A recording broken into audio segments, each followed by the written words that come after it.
Now we come today to the last chapter, and we see now the church is a good soldier of Jesus Christ.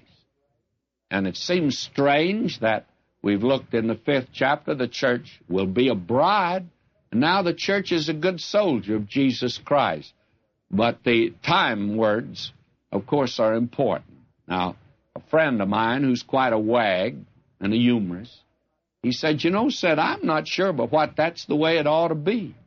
That after they get married, that's when the war begins, and therefore the church should be a good soldier of Jesus Christ. Well, may I say that he's being facetious, because the important thing is that in the future, the church will be presented to Christ.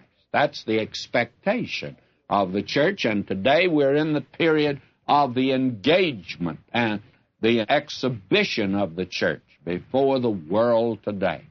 Now we come in this 6th chapter to another side, and the church is a good soldier of Jesus Christ. Now, the soldier service of the church is important.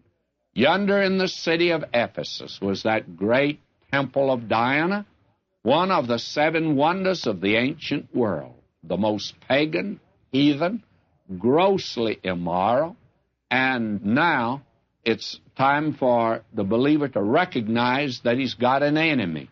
Not only did the Christians in Ephesus have an enemy, but we have an enemy today. We don't have a temple of Diana, but I think we have something infinitely worse. I think that we're seeing around us many things parading in the name not only of religion, but of Christianity. That's not Christianity at all.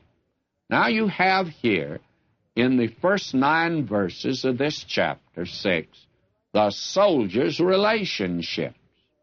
Then verses 10 and 12, the soldier's enemy.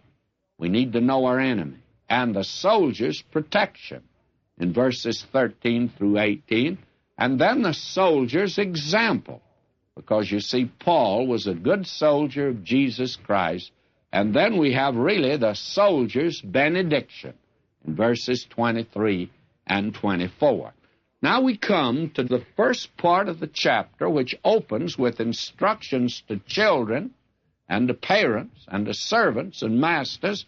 It may seem very far-fetched and foreign to the life of the soldier, but such is due to an oversight in giving prominence to the training of the soldier. You see, a soldier's training does not start in boot camp. It begins when he's a child in the home, and that's important. This is something that we're told today that back in, you remember during World War II, that they said in the Navy that in the early days of our nation, they had wooden ships and iron men. But today we have iron ships and paper doll men. Well, maybe that's not entirely accurate. But here is a report from the Great Lakes Naval Training Station, and will you listen to it? Some problems faced in the training of Navy personnel. 20% of all young men in the United States attaining the age of Navy enlistment of 17 years must be rejected because of previous criminal records. Another 20% must be rejected because of personality, psychological or health problems. 7% of all enlistees fail to measure up to recruit training. Severe problems are faced in the training of young men who must be trained in the simple things that should have been learned at home. At 17, a young man ought to be ready to launch into the training program. The Navy finds that they can easily put a uniform on the man. It is putting a man into the uniform that is causing such problems. Now, I understand that that's even greater today. And even in our so-called Christian schools, that the students graduating from Christian Bible schools and colleges, only 10% go into foreign missions. And 37% of graduating students go into home missions.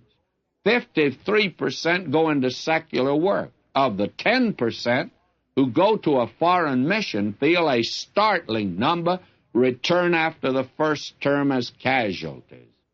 Training is essential if the soldiers to fight properly and be victorious over the enemy. This is important to see.